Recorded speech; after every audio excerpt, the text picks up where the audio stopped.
ప్రార్థన చేసుకొని వాక్యం ధ్యానిద్దాం. ప్రార్థన చేద్దాం. పరలోకమందున మా కన్న తండ్రి, నీ యొక్క పవిత్రమైన పాదాలకు నమస్కారం తెలియచేస్తూ ఉన్నాం. మరొక దినాన్ని మాకు అనుగ్రహించినందుకు స్తోత్రాలు. నీ యొక్క గొప్ప మాటలు, శక్తి గల మాటలు, జ్ఞానము గల మాటలు, బాగు చేసే మాటలు ధ్యానింపబోచుంటుండగా ఆ మాటలలోని భావాన్ని మా హృదయాలలో ఎరుగు శక్తి దయచేయమని ప్రార్థన చేస్తూ ఉన్నాం. నీ యొక్క పరిశుద్ధాత్మ చేత వినగల చెవులు, గ్రహించగల మనస్సును దయచేయండి. నీ పక్షాన నీవు నిలబెట్టుకున్న నీ దాసునైనా నేను అల్పజ్ఞుడను, పాపిని, నిష్ప్రయోజకుడను. కేవలం నీ ప్రేమ, నీ కృపచేతనే నీవు నిలబెట్టావు. అభ్యంతరపరచ చూచే సాతాను, దురాత్మ, చీకటి శక్తులన్నింటినీ దూరపరచి నీ కొరకు ఉన్నతంగా మేము బ్రతుకున్నట్లుగా దీవించమని ప్రభువైన యేసుక్రీస్తు పేరిట ఈ ప్రార్థన మీకు సమర్పిస్తున్నాము తండ్రి. ఆమేన్. ప్రేమన్న దేవుని పిల్లరా, సంఖ్యాకాండము 14వ అధ్యాయము 17వ వచనంలో దేవుని గురించి ఇలా వ్రాయబడి ఉంది. అదేమిటంటే, దేవుడు దీర్ఘశాంతుడు, కృపాతిశయుడు అని వ్రాయబడి ఉంది. దీర్ఘశాంతుడు అంటే అర్థం ఏంటంటే, దీర్ఘం అంటే ఎక్కువ, చాలా ఎక్కువ అని అర్థం. శాంతం అంటే దేవుడు అందరికంటే ఎక్కువ శాంతి కలిగిన వాడు అన్నమాట. దీర్ఘశాంతుడు అంటే అదని అర్థం. ఒకవేళ ఆయనకు కానీ దీర్ఘశాంతం లేకపోతే ఒక తప్పుకే, మొదటి పాపానికే ప్రతి మనిషి కూడా చనిపోయేవాడు. మొదటి పాపానికే ప్రతి మనిషి కూడా చనిపోయేవాడు. అంటే అలా భూమి మీద ఉన్నటువంటి ఏ మనిషి కూడా ఉండేవాడు కాదంతే. దేవునికి కానీ కోపం మాత్రమే ఉంటే, దీర్ఘశాంతం కానీ లేకుండా ఉంటే భూమి మీద ఒక్క మానవుడు కూడా ఉండేవాడు కాడు. కనుక దేవుని యొక్క దీర్ఘశాంతము గురించిన పాఠం ఈరోజు మనం నేర్చుకుందాం. దేవునిలో చాలా గుణలక్షణాలు ఉన్నాయి. ఓకే, ప్రేమ ఉంది, ఓర్పు ఉంది, పరిశుద్ధత ఉంది, కోపం ఉంది, సహనం ఉంది, దీర్ఘశాంతం ఉంది. ఇలా ఎన్నో, జ్ఞానం ఉంది, శక్తి ఉంది, ఎన్నో ఉన్నాయి దేవునిలో. దేవునిలో ఉన్నటువంటి గుణలక్షణాలలో ఒకటైనటువంటి దీర్ఘశాంతము గురించి ఈరోజు మనము ధ్యానింపబోవచ్చు ఉన్నాం. దేవుడట చాలా దీర్ఘశాంతుడట, చాలా దీర్ఘశాంతుడట. చూడండి, ఉదాహరణగా మనము ఒక స్కూల్లో కానీ గమనిస్తే, స్కూల్కి వెళ్తే పిల్లలందరూ గోలగోలగా అరుస్తూ ఉంటారు. ఒకడు వింటాడు, ఒకడు గోల చేస్తాడు, ఒకడు లెగుస్తుంటాడు, ఒకడు కూర్చుంటుంటాడు. రకరకాలుగా పిల్లలు చేస్తూ ఉంటారు. వాళ్ళందరినీ కూడా టీచర్ ఏం చేస్తుందంటే సముదాయిస్తుంటుంది, వాళ్ళందరినీ కూడా కంట్రోల్ చేస్తుంటుంది. కొన్నిసార్లు కోపం వచ్చేస్తుంటుంది, కొన్నిసార్లు కర్ర పట్టుకొని కొడుతుంటుంది కదా, కొడుతుంటారు. కాబట్టి స్కూల్ని గమనించిన, ఇంటిని గమనించిన తల్లిదండ్రులు కూడా తమ పిల్లలు కానీ అల్లరి చేస్తుంటే, మాట వినకపోతే ఒకసారి చెప్తారు, 2 సార్లు చెప్తారు, 3వసారి వాళ్ళకి భయంకరంగా కోపం వచ్చేస్తుంది. అంతే, అట్ల కాడ తీసుకొని వేస్తారు అన్నమాట. అలాగే కర్ర తీసుకొని కొడతారు. చూసారా? అంటే మానవులకు లిమిట్గా దీర్ఘశాంతం ఉంటుంది. వెంటనే కోప్పడిపోతారు. దాని వలన నష్టాలు ఉన్నాయి. కాబట్టి దీర్ఘశాంతము, దేవుని యొక్క దీర్ఘశాంతము వలన మనకేంటి ప్రయోజనాలు? దేవునిలో ఉన్నటువంటి ఆ శాంతం మనం కలిగి ఉంటే దాని వలన ఏంటి ప్రయోజనాలు ఈరోజు మనం ధ్యానం చేద్దాం. ప్రసంగి గ్రంథము 10వ అధ్యాయము 4వ వచనంలో దేవుడు ఇలా రాయిచ్చాడు. ఏమని రాయిచ్చాడు? ఏలువాడు నీ మీద కోపపడిన ఎడల నీ ఉద్యోగము నుండి నీవు తొలగిపోకుము, ఓర్పు గొప్ప ద్రోహకార్యములు జరగకుండా చేయును. మనం ఎక్కడన్నా పని చేస్తున్నాం, ఎవరన్నా యజమాని దగ్గర, ఫ్యాక్టరీ దగ్గర, ఎక్కడో చోట, ప్రైవేట్ పని కానీ గవర్నమెంట్ పని కానీ ఏది కానీ, మనం చేసేటప్పుడు, పని చేసేటప్పుడు కొన్నిసార్లు మన యజమానులు, మన పైన ఉన్న అధికారులు మన మీద కోపడుతుంటారు. తప్పు జరిగి ఉండొచ్చు, కోపడచ్చు. తప్పు లేకపోయినా కూడా ఏదన్నా మంచి కోసం, గద్దింపు కోసం కూడా హెచ్చరించవచ్చు. అయితే అలాంటి సందర్భాలలో చూడు, నేను తప్పు చేయకపోయినా కూడా నా మీద కోపడుతున్నాడు, నన్ను గద్దిస్తున్నాడు అంటే మాత్రం అది మూర్ఖత్వం అవుతుంది. తప్పు చేసినప్పుడు కూడా, గద్దించినప్పుడు కూడా, నేను తప్పు చేస్తే నన్ను అనాలా అనడం కూడా మనకు నష్టాన్ని తెచ్చిపెడుతుంది. ప్రేమైన దేవుని బిడ్డలారా, నువ్వు పని చేసుకునేవాడవు, యజమాని నీ దగ్గర ఉండి నిన్ను ఏదన్నా ఒక మాట అన్నప్పుడు నువ్వు ఓర్చుకోకుండా ఆ పనిలోంచి వెళ్ళిపోతే ఇంకొక పని దగ్గరికి వెళ్తావు. ఆ పని కూడా, ఆ యజమానుడు కూడా ఒక మాట అంటాడు, అప్పుడు ఇంకొక పని దగ్గరికి వెళ్తావు. చివరికి అసలు నీకు పనే లేకుండా పోద్ది, నీ కడుపుకు అన్నం దొరకకుండా పోద్ది.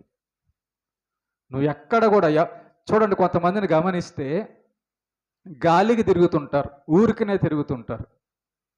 ఎందుకు వాళ్ళు గాలికి ఊరికనే తిరుగుతుంటారు తెలుసా? ఎవరి మాట కూడా వినడానికి ఇష్టపడడం ఉండదన్నమాట. ఇష్టం ఉండదు వాళ్ళకి. తల వంచి పని చేయడం ఇష్టం ఉండదు, ఒళ్ళుంచి పని చేయడం ఇష్టం ఉండదు. అందుకే అతని దగ్గర పని చేయాలా, ఆయన అట్ట అంటుంటాడు, నేను ఎట్ట అంటుంటాడు అంటే, ఒక యజమానుడు నీకు ఒక పని చెప్తున్నప్పుడు, ఒక యజమానుడు, ఒక తండ్రి నిన్ను గద్దిస్తున్నప్పుడు నువ్వు వినకపోతే నీ యొక్క మనస్సు ఎలాగుంటుందో ఒకసారి ఆలోచించండి. అవతల వాడు యజమాని కానీ లేదా అవతల వాడు చెప్తున్నది మంచి అయితే, ఇలా కాదు ఇలా చేయని చెప్తున్నప్పుడు ఎందుకు వినకూడదండి? వినాలి. కాబట్టి ప్రసంగి గ్రంథంలో ఏమంటున్నాడంటే, నీ యజమాని ఒకవేళ నీ మీద కోప్పడినప్పుడు, నీ యజమాని నీ మీద ఒకవేళ కోప్పడినప్పుడు ఓర్చుకో. తిరిగి కొట్టడం కాదు, ఓర్చుకో. ఏమవుతుంది? నీ ఉద్యోగం నీకుంటుంది, నీ పని నీకుంటుంది. అయితే గుర్తుపెట్టుకోండి, ఓర్పు గొప్ప ద్రోహ కార్యములు జరగకుండా చెయ్యను అంటున్నాడు. జైల్లోకి కానీ వెళ్తే, మీరు జైల్లో ఎప్పుడన్నా వెళ్ళి గమనిస్తే, ఆ జైల్లోకి వెళ్ళిన ఖైదీలను వాళ్ళతో మాట్లాడితే వాళ్ళు ఏమంటారు తెలుసా? అయ్యా, ఒక్క నిమిషం ఆవేశంలో నరికేసానయ్యా, నా కుటుంబానికి దూరం అయిపోయాను. ఒక్క నిమిషం ఆవేశంలో ఈ తప్పు చేసేసానయ్యా, నేను వచ్చి ఇక్కడ సంవత్సరాలు జైలు అనుభవిస్తున్నా అంటారు. కోపం, క్షణికావేశం అనేది ఒక్క నిమిషం అట్ట వస్తుంది. ఆ క్షణికావేశంలో ఏం చేస్తారో, కుటుంబం ఏమైపోద్దో, ఏమైపోతారో ఆలోచించకుండా చేసేస్తారు. ఆ జైల్లో వెళ్ళి అడిగినప్పుడు ఖైదీల్ని, ఆ ఒక్క నిమిషం నేను ఊరుకొని ఉంటే పోయేది కదా, ఆ ఒక్క నిమిషం నేను శాంతంతో ఉంటే బాగుండేది కదా అని అంటారు. చూసారా? ఒక్క నిమిషం వాడిని నేను కానీ ఉద్రేక పడకుండా ఉంటే, వాడిని పొడవకుండా ఉంటే, వాడిని చంపకుండా ఉంటే నేను ఈ జైల్లో ఉండేవాడిని కాదు, నా పెళ్ళాం బిడ్డలతో బాగుండేవాడిని. ఏమ్మా, వింటున్నారా? అంటారు. అంటే అర్థం ఏంటి? ఓర్పు లేకపోవడం. ఎవరైనా ఒక మాట అన్నప్పుడు, ఎవరైనా ఒక దెబ్బ కొట్టినప్పుడు, ఎవరైనా ఏదన్నా అన్నప్పుడు ఓర్చుకోలేక తిరిగి కొట్టడం, తిరిగి తిట్టడం అనేది చాలా నాశనాన్ని, నష్టాన్ని మనిషికి కలగచేస్తుందని దేవుడు చెప్తున్నాడు. ఏం లేదు, ఒక చిన్న క్షణికావేశంలో కర్ర తీసుకొని కొట్టేస్తాడు అంతే. తలకాయ పగిలిపోద్ది, అవతలోడు చనిపోతాడు, ఇటు జైలుకి వెళ్ళిపోతాడు.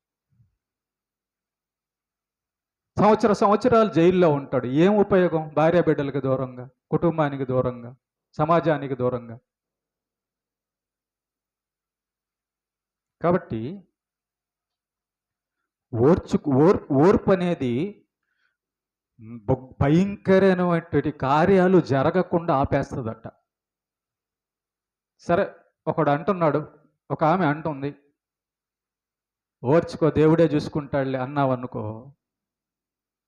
కాసేపు వాగుతాడు వెళ్ళిపోతాడు.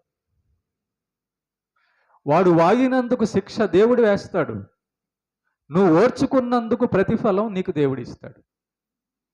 చాలామంది ఏమనుకుంటారంటే, జనాలందరూ చూస్తున్నప్పుడు నన్ను తిడుతుంది, జనాలందరూ చూస్తున్నప్పుడు నన్ను అవమానపరుస్తున్నాడు కాబట్టి రోషం వచ్చి నేను మగవాడిని కాదా, నేను ఆడదాన్ని కాదా అనుకొని వెళ్తారు వాళ్ళ మీదకి. ఆ వచ్చిన జనం అంతా నీకు నీ దగ్గరికి జైల్లోకి వచ్చి అన్నం తిండి పెట్టరు. ఆ వచ్చిన జనం అంతా నీకు లాయర్ని మాట్లాడి డబ్బులు ఖర్చు చేసి బయటికి తీసుకురాడు.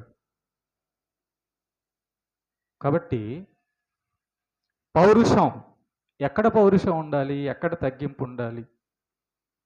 పౌరుషం ఎక్కడ ఉండాలి తెలుసా? సాతాను దగ్గర ఉండాలి. వాడి మాట ఏంది నేను వినేది, అక్కడ ఉండాలి పౌరుషం. మనం ఏం చేస్తామంటే పౌరుషం ఎక్కడ తెచ్చుకుంటాం? మనుషుల దగ్గర తెచ్చుకుంటుంటాం, మనుషులను చూసి తెచ్చుకుంటుంటాం. అబద్ధం ఆడకూడదు, అక్కడ ఉండాలి పౌరుషం. బూతులు మాట్లాడకూడదు, అక్కడ ఉండాలి పౌరుషం. దేవుడు చెప్పినట్లుగా ఆరాధించాలి, సాతానికి దొరకకూడదు, అక్కడ ఉండాలి పౌరుషం మనకి.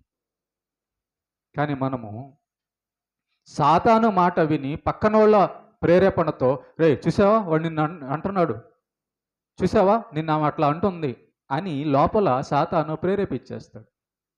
ప్రేరేపించగానే మనమే అనుకుంటాం, ఇంతమంది ముందు నన్ను ఇలా అంటావా, ఇంతమంది ముందు నా పరువు పోయిందని కొట్లాటకి తగాదాగా దిగుతారు.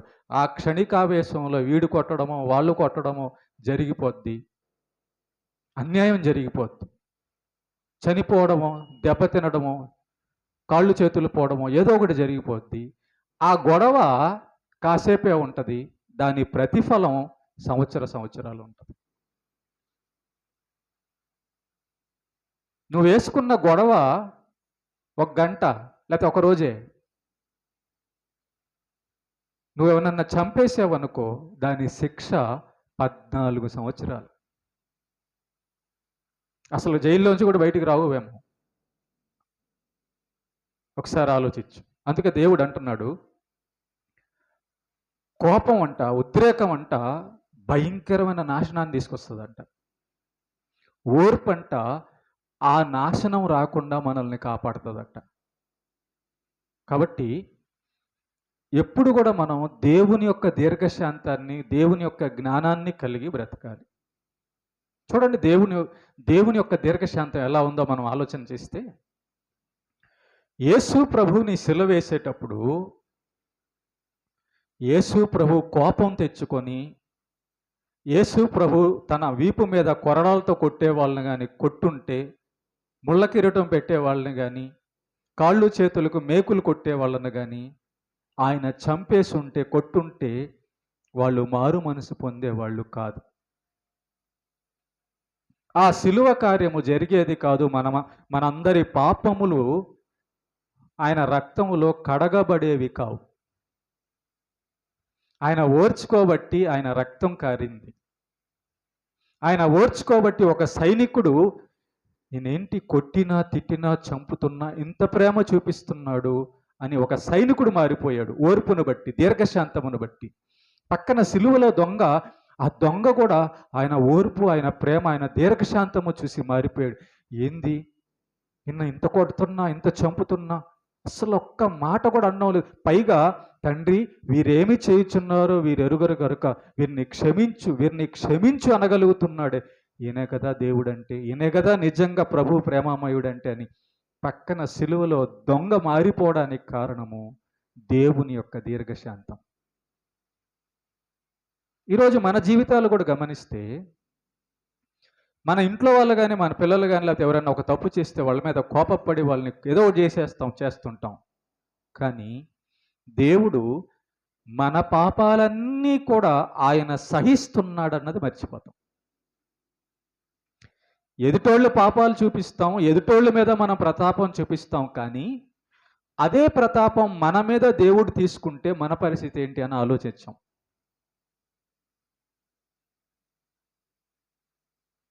కనుక ప్రేమైన దేవుని బిడ్డలారా, దేవుడు ఒక్క నిమిషం ఉగ్రుడైతే భూమి మీద ఏ మానవుడు మిగలడు. నోవహు కాలంలో ఉగ్రత వచ్చింది, దేవుని ఉగ్రత మొత్తాన్ని తీసేశాడు. ఎందుకు? వాళ్ళు దేవునికి కోపం తెప్పించారు, మాట వినడం లేదు, దేవుడు చెప్పినట్టు బతకడం లేదు, పాపం మీద పాపం చేస్తున్నారు. కాబట్టి ఉగ్రత వచ్చింది, జల ప్రళయంతో మొత్తాన్ని నింపేశాడు. ఏమా? కాబట్టి దేవుని యొక్క దీర్ఘశాంతము మనలో కూడా మనం పెట్టుకోవాలంటున్నాడు దేవుడు. ఆ దీర్ఘశాంతం అనేది ఎంత ఉపయోగపడుతుందో తర్వాత మనం ఆలోచన చేస్తాం. తర్వాత మనం ఆ తగాదాకి వెళ్లకుండా ఉంటే బాగుండేది కదా. నష్టం జరిగిపోయిన తర్వాత నువ్వు ఆలోచన బాధపడే కంటే ఆ నష్టం జరగకుండా స్టెప్ తీసుకోవడం, అడుగు తీసుకోవడమే తెలివి. దేవుని యొక్క తెలివి అది. నష్టం జరిగే వరకు వెళ్ళకూడదు, నష్టం జరగక ముందే అడుగు వెనక్కేసేసేయాలి. దీర్ఘశాంతం అంటే అది. కాబట్టి మన ఇంట్లో అయినా బయట అయినా కానీ ప్రేమని దేవుని బిడ్డలారా, రకరకాల మనుషులతో మనకు పరిచయాలు ఉంటాయి, రకరకాల మనుషుల మధ్య మనం నివసిస్తుంటాం. కొంతమంది కోపంతో ఉంటారు, కొంతమంది మామూలుగా ఉంటారు, కొంతమంది కావాలని అంటుంటారు, కొంతమంది అంతా కూడా సాతాను ప్రేరేపింపబడిన లోకం. మనల్ని భక్తిలోంచి, చర్చిలోంచి, పరలోకపు మార్గంలోంచి తప్పించాలని సాతాను ఏం చేస్తాడంటే ఒక్కొక్కరిని రేపుతుంటాడు. ఇదిగో వాడికి కానీ కోపం వచ్చేటట్టు చేస్తే వాడు చర్చికి మానేసి జైలుకి వెళ్ళిపోతాడు. ఆమెకు కానీ కోపం వచ్చేటట్టు చేస్తే ఆ కుటుంబం అంతా ఇంకెప్పుడు కూడా తగాదాలతోనే ఉంటుంది అని వాడు ప్లాన్ చేస్తాడు. అందుకే దేవుడు అంటున్నాడు, దీర్ఘశాంతము, నాలోని దీర్ఘశాంతము నీలో పెట్టుకుంటే సాతాన్ని జయించగలవు అంటున్నాడు, నాశనాన్ని నుండి తప్పించుకోగలవు అంటున్నాడు. ఇంకా మనం గమనిస్తే సామెతల గ్రంథం 14:29 దీర్ఘశాంతము గలవాడు మహావివేకి, ముంగోపి మూఢత్వమును బహుమానముగా పొందును.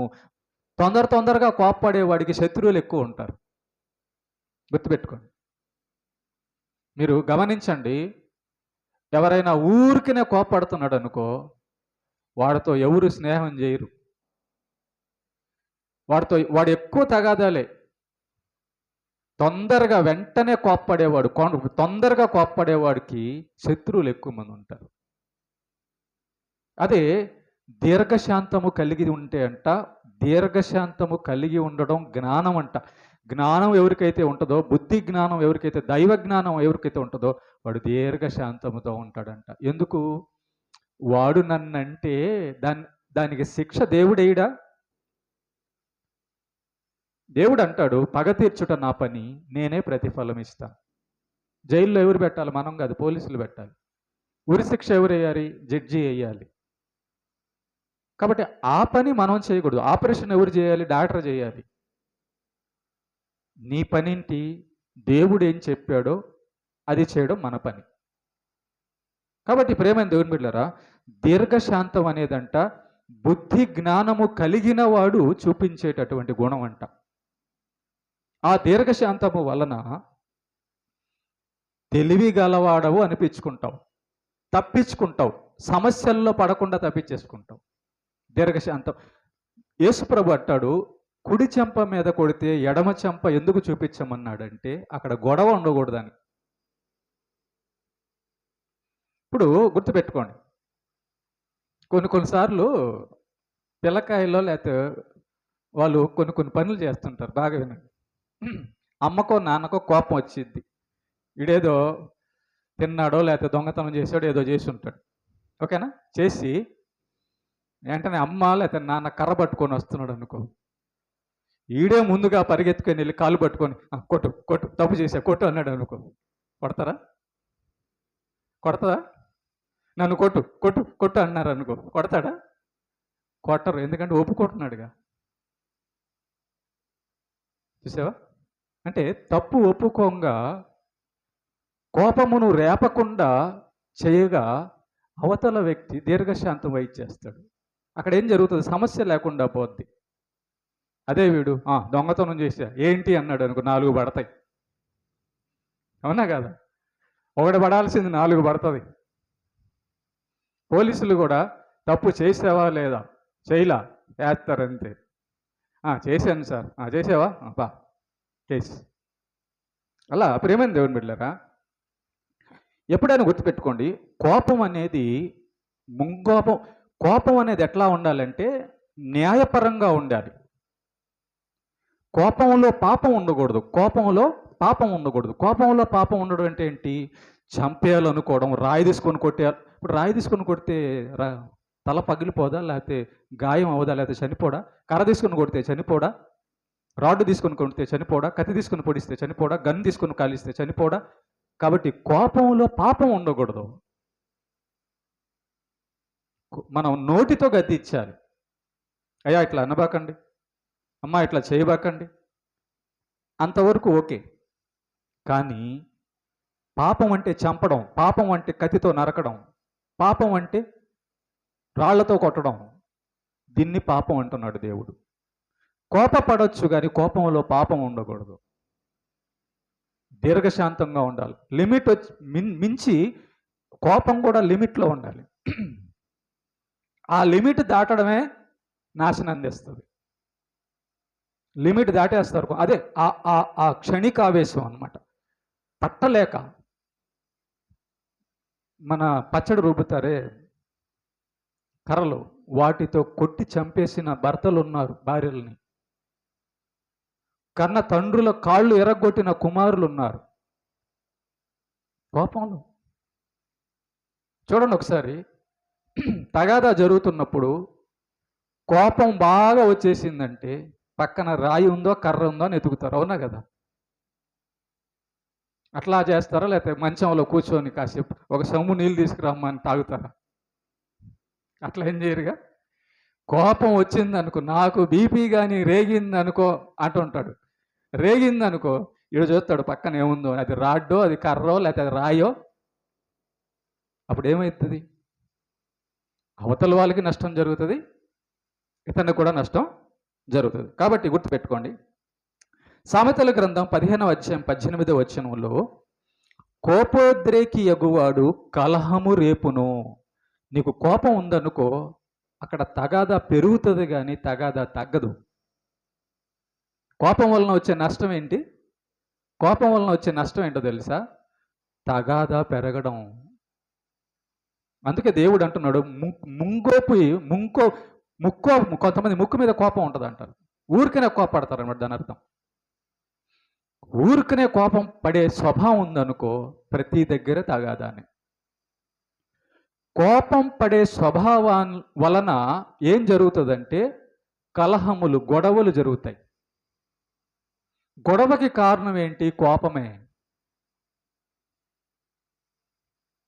దేవుడు ఎంత గొప్పవాడు చూసారా?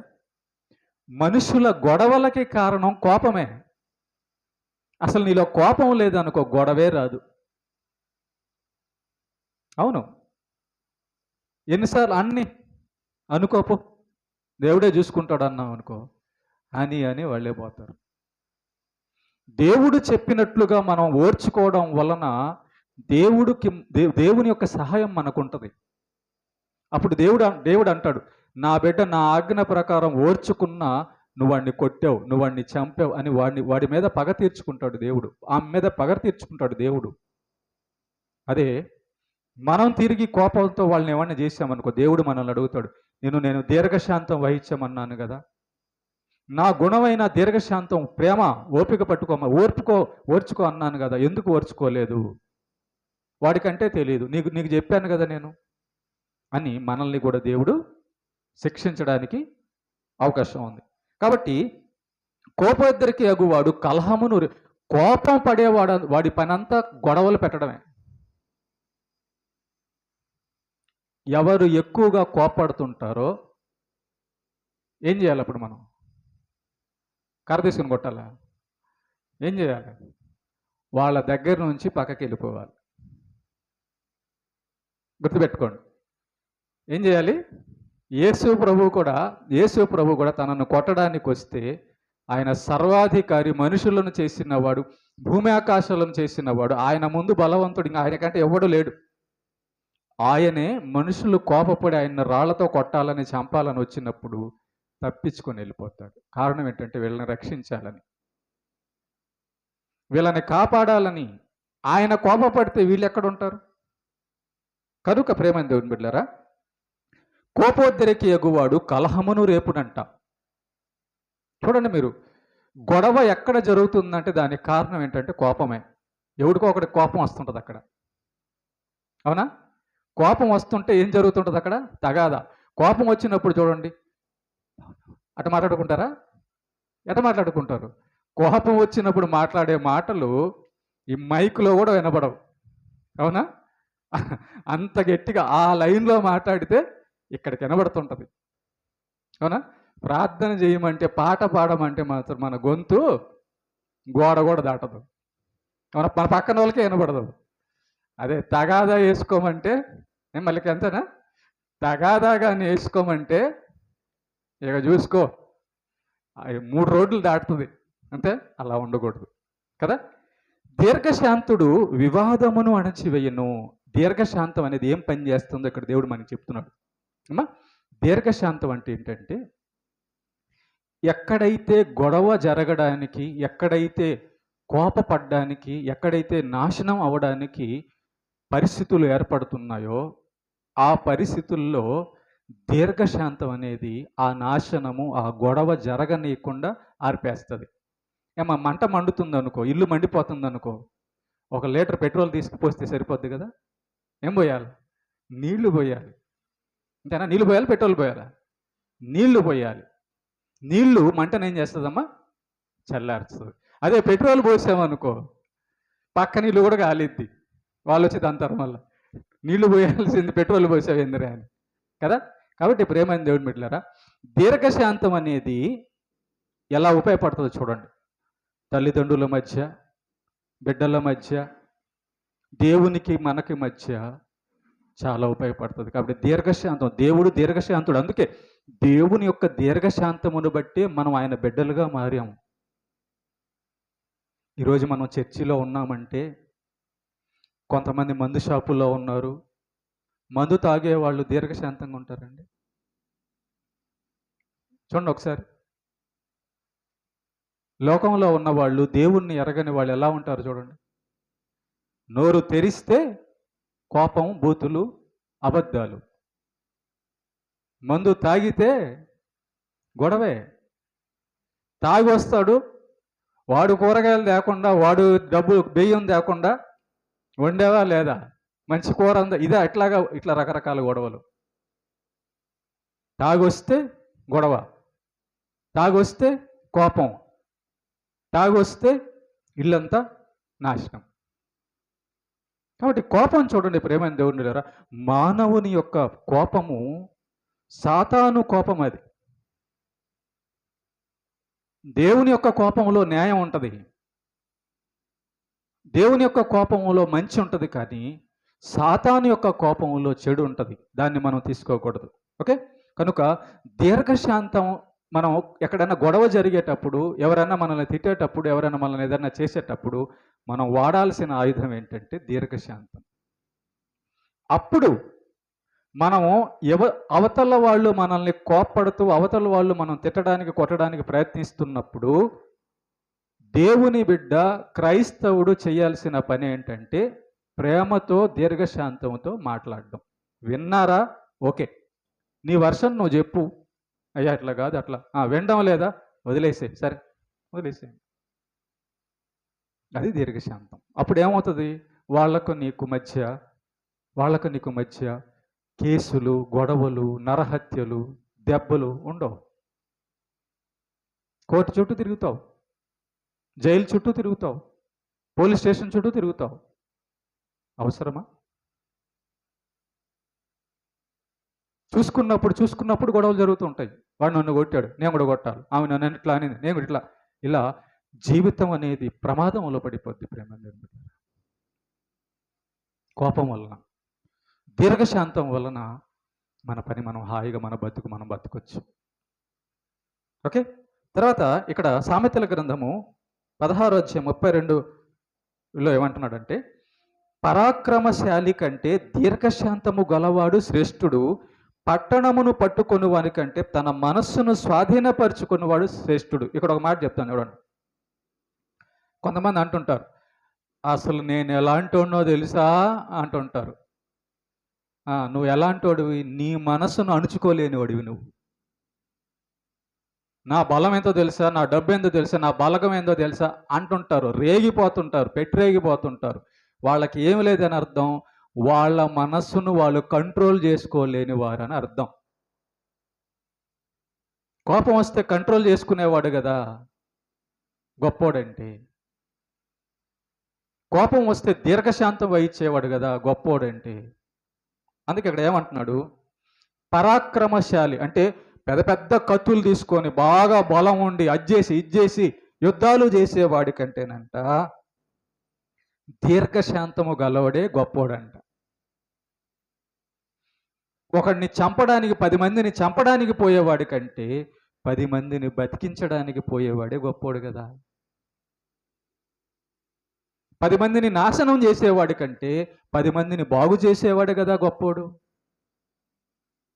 నువ్వు కొట్టుకుంటా పోతే అదేం గొప్ప పని? కొట్టడం కాదు, బాగు చెయ్యి. నీ వలన అవుతుందా? అది చెయ్యి. అది బలం అంటే. నీకు నిజంగా బలం ఉంటే అవతలోడిని మార్చడానికి ట్రై చేయి. అవతలోడి దగ్గర ప్రేమ పొందడానికి ట్రై చేయి. అవతలోడిని ప్రేమించడానికి ట్రై చేయి. అది దాని అర్థం. పరాక్రమశాలి కంటే దీర్ఘశాంతము గలవాడే శ్రేష్ఠుడు. యేసు ప్రభువు శక్తిమంతుడై ఉండియు సిలువలో తన ప్రేమ చూపించాడు. దానివలన మనం అందరం కూడా రక్షింపబడ్డాం. ఆయన చూపిన ప్రేమ, ఆయన చూపిన దీర్ఘశాంతమును బట్టి మనం అందరం కూడా రక్షించబడ్డాం. కాబట్టి గుర్తుపెట్టుకోండి, ఈ లోకంలో పెద్ద పెద్ద కండలు వేసుకొని తిరుగుతుంటారు, వాళ్ళు కాదు బలవంతులు. ప్రేమ, సమాధానం, ఓర్పు కలిగి, మంచితనము కలిగి, దేవుని యేసు ప్రభు యొక్క గుణలక్షణాలు కలిగిన వాడే బలవంతుడంటే. అర్థం ఏంటంటే వాడు తన మనస్సును కంట్రోల్ చేసుకున్నాడు, తన మనసును పట్టుకున్నాడు. కొన్నిసార్లు పశువుల్ని, గుర్రాలని ముక్కుకు తాడేసుకొని లాగుతుంటారు. అది ఒక్క ఈడ్చట్టు ఇడిచింది అనుకో, ఈడొచ్చి పడతాడు ఈడు. అవునా కదా? వాడేం బలం అప్పుడు? కాబట్టి దానికంటే మన మనస్సును గమనించండి. పశువుల కంటే మన మనస్సును గమనించండి. మన మనస్సు కంట్రోల్లో ఉండాలన్నమాట. వీళ్ళు తాగుబోతులు ఉంటారు. ఎందుకు తాగుతారు తెలుసా? వాళ్ళ మనస్సు వాళ్ళ కంట్రోల్లో పెట్టుకోలేకపోయారు కాబట్టి. అవును. ఎందుకు చెడు పనులు చేస్తుంటారు? వాళ్ళ మనస్సు వాళ్ళ కంట్రోల్లో వాళ్ళ మనస్సును వాళ్ళు పట్టుకోలేకపోయారు కాబట్టి. మనిషి తన మనస్సును పట్టుకోవాలి అంటే, కంట్రోల్లో పెట్టుకోవాలంటే దేవుని యొక్క శక్తి కావాలి. అందుకే దేవుని జ్ఞానం కావాలి, దేవుని యొక్క దీర్ఘశాంతం, ప్రేమ కావాలి, దేవుని యొక్క మాట, పరిశుద్ధాత్మ శక్తి కావాలి. దాంతోనే మన మనస్సును మనం పట్టుకోగలం. సాతాను ఏం చేస్తుంటాడు? అట చేయి, ఇట చేయి అంటాడు, అంతే. వాడి మాట విని మనం వెళ్ళిపోతుంటాం. మన మనస్సును వాడు ఏం చేస్తాడంటే మన అధీనంలో లేకుండా చేసేస్తాడు, ఇష్టానుసారంగా చేసేటట్టు చేస్తాడు. అప్పుడు మన మనసు మన కంట్రోల్లో లేకుండా వెళ్ళిపోద్ది. కాబట్టి తన మనస్సును స్వాధీనపరుచుకొనివాడే శ్రేష్ఠుడు. నీ మనస్సు కంట్రోల్లో ఉంటే, దేవుడు చెప్పినట్టుగా నీ మనస్సు చేస్తుంటే, నీ మనస్సు నీ కంట్రోల్లో ఉందని అర్థం. అవును. దేవుడు చెప్పినట్టు నువ్వు చేయడం లేదనుకో, నీ మనసు సాతాను కంట్రోల్లో ఉందని అర్థం. ఇదే రుజువు. దేవునికి నచ్చని పనులు నువ్వు చేస్తున్నావంటే నీ మనసు ఎవరి కంట్రోల్లో ఉంది? సాతాను కంట్రోల్లో ఉందని అర్థం. దేవుడికి నచ్చే పనులు చేస్తున్నావు అనుకో, నీ మనసు దేవుని కంట్రోల్లో, నీ కంట్రోల్లోనే ఉంది అని అర్థం. అప్పుడు మనం ఏం చేస్తామంటే దీర్ఘశాంతము, ప్రేమతో గొడవలోంచి తప్పించేసుకుంటాం, జైలుకి వెళ్లకుండా తప్పించేసుకుంటాం, చావు రాకుండా తప్పించేసుకుంటాం, నాశనం అవ్వకుండా తప్పించేసుకుంటాం, ప్రమాదంలోంచి బయటపడతాం. కారణము దీర్ఘశాంతం. వాడు నన్ను అట్ట అన్నాడు అని వెళ్ళి ఒక దెబ్బ కొట్టావు అనుకో, వాడు కత్తి తీసుకొని ఒక దెబ్బ కొట్టాడు అనుకో, ఏమవుతుంది? లేదా నువ్వే వాడిని చంపేసావు అనుకో, ఏమవుతుంది? ఒకసారి ఆలోచించు. నువ్వు నరహంతకుడు అయిపోతావు, జైలుకి వెళ్ళిపోతావు. క్షణికావేశం, వాడు అన్నది ఓర్చుకోలేకపోయినందువలన, వాడు అన్న మాట ఓర్చుకోలేకపోయినా. నేను మిమ్మల్ని అడుగుతున్నా, విత్తనం తీసుకెళ్ళి వేసావనుకో భూమి మీద, మొలకొస్తుందా? వచ్చిందా రాదా? విత్తనం వేసావు అనుకో, భూమి లోపల మొలక రాదా, మొక్క రాదా? వచ్చిద్ది కదా, వచ్చిద్దా రాదా? ఎవడన్నా నిన్ను తిట్టాడు అనుకో, ఏం వచ్చిద్ది? నీ లోపల నుంచి మొలకలు వచ్చేస్తాయా? ఏమ్మా వస్తాయా? రావు.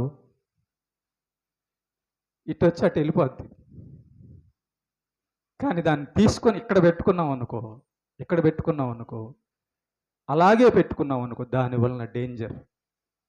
దేవుడు అంటాడు, కోపము నీ హృదయములో పెట్టుకున్నప్పుడు అది నీ మరణానికి దారి తీస్తుంది. అవును. బీపీ, కోపంతో నీ రక్తాలు, నరాలు పగిలిపోతాయి. గుండె కొట్టుకోవడం వేగమైపోద్ది. మైండ్ ఖరాబ్ అయిపోద్ది.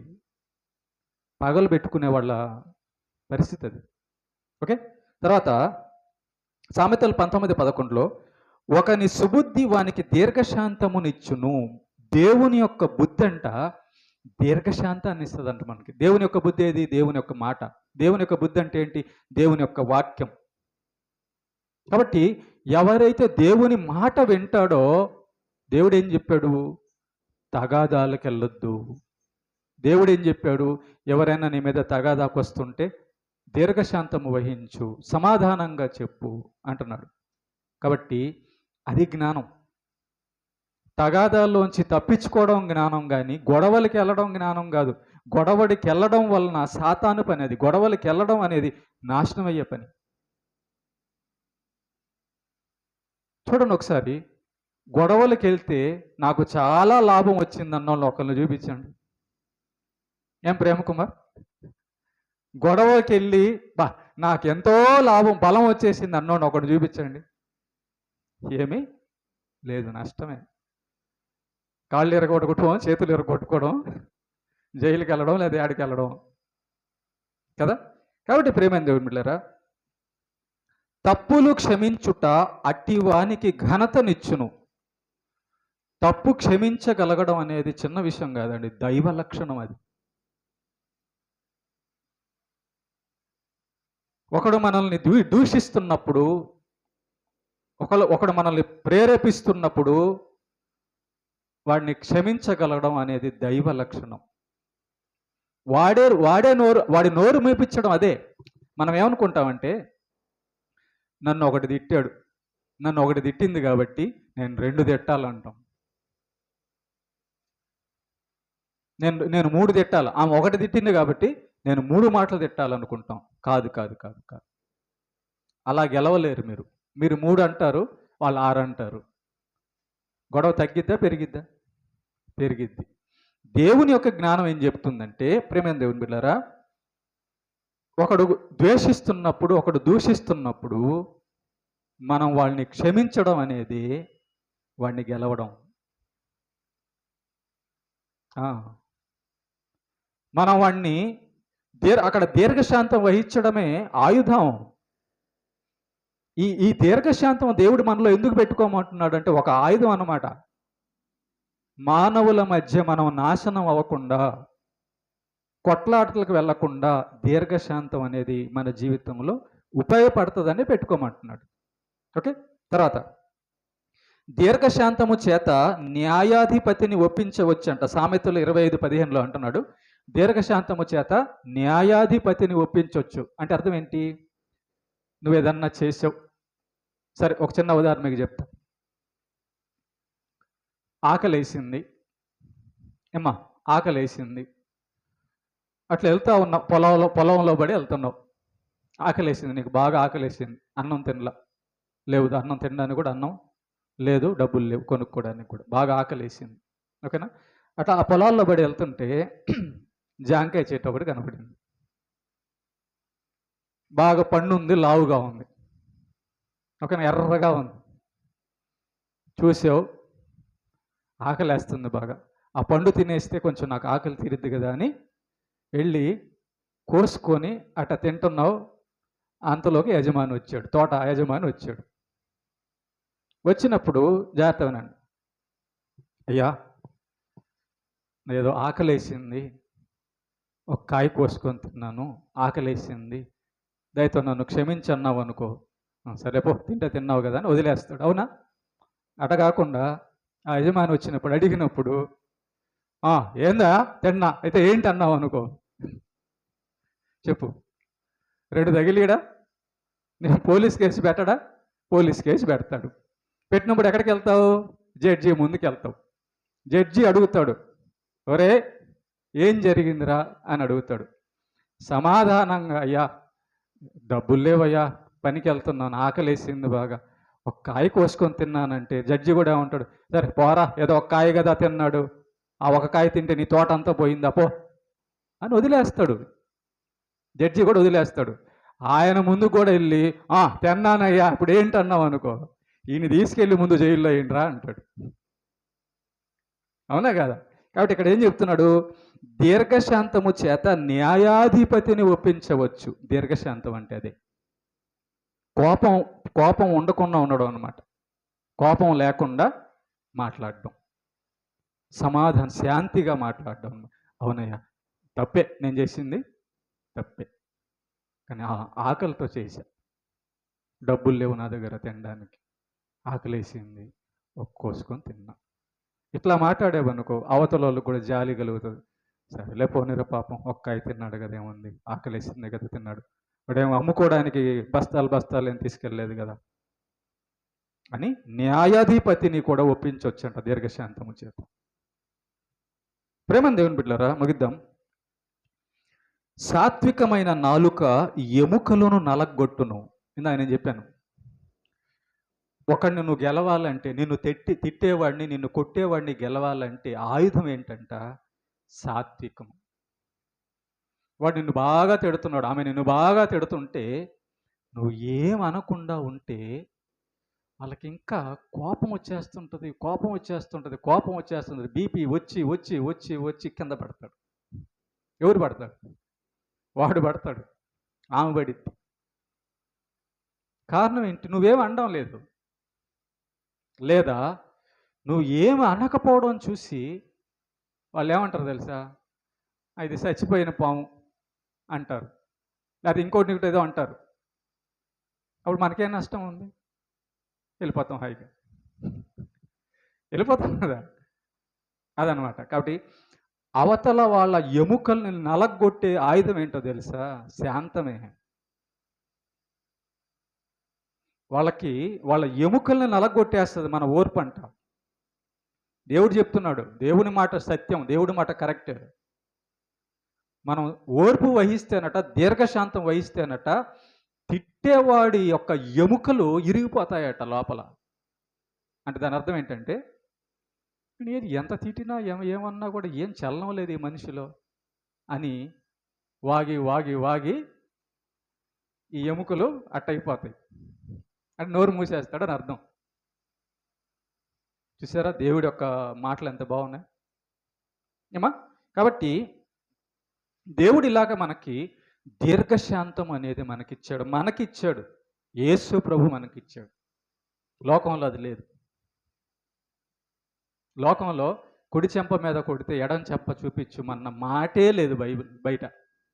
కేవలం బైబిల్లో మాత్రమే, యేసు ప్రభు దగ్గర మాత్రమే ఉంది అది. అంత గొప్ప ప్రేమమయుడు, అంత గొప్ప దీర్ఘశాంతుడు మన దేవుడు. కాబట్టి మనం పరలోకానికి వెళ్ళాలనే మనల్ని దేవుడు ఇక్కడ దీర్ఘశాంతం వహిస్తున్నాడు. ఒకసారి గమనించండి, ఈరోజు పోయిన ఆదివారం నుంచి ఈ రోజు వరకు మనం ఎన్ని పాపాలు, ఎన్ని తప్పులు చేసి ఉంటాం, అయినా దేవుడు మనల్ని క్షమించి కదా నిలబెట్టింది. ఒకసారి ఊహించుకోండి మన జీవితాన్ని, ఈ వారం అంతా కూడా మన హృదయాన్ని మనం చూసుకుంటే తప్పుందా లేదా? మరి దేవుడు శిక్షించలేదు, ఎందుకో తెలుసా? నిన్ను నన్ను రక్షించాలని. ఆయన ప్రేమిస్తున్నాడు. ప్రేమని దేవుని బిడ్డలారా, ఆయన శిక్షించాలనుకోవడం లేదు. దాన్ని మనం తెలుసుకోగలిగితే, అరే నా తప్పులన్నీ దేవుడు ఓర్చుకుంటున్నప్పుడు నేను ఎదుటి వాళ్ళని తప్పులు ఎందుకు ఓర్చుకోకూడదని మనం ఓర్చుకుంటాము.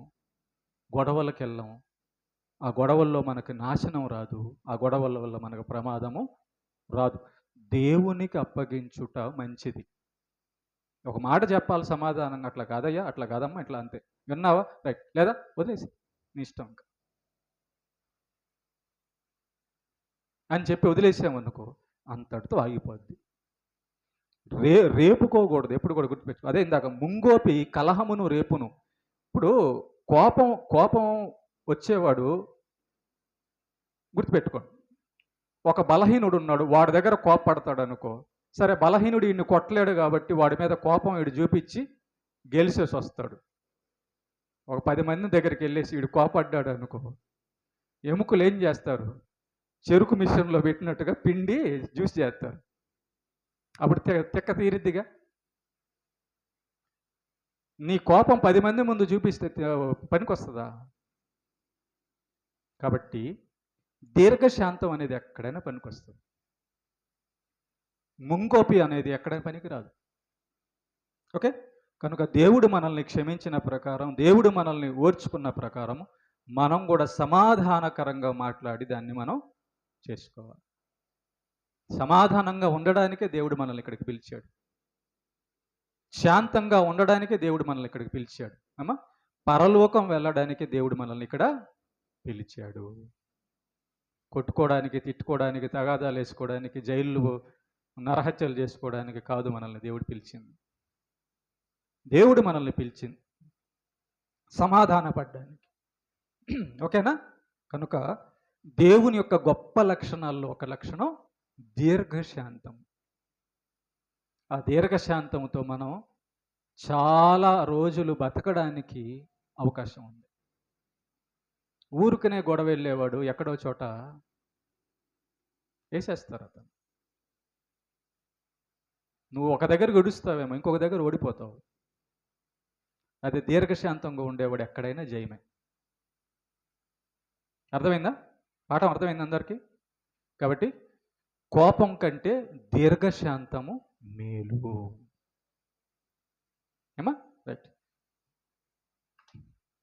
చివరి ప్రార్థన చేసుకొని కార్యక్రమం ముగించుకుందాం. ఎవరైనా చేయండి, చివరి ప్రార్థన చేయండి.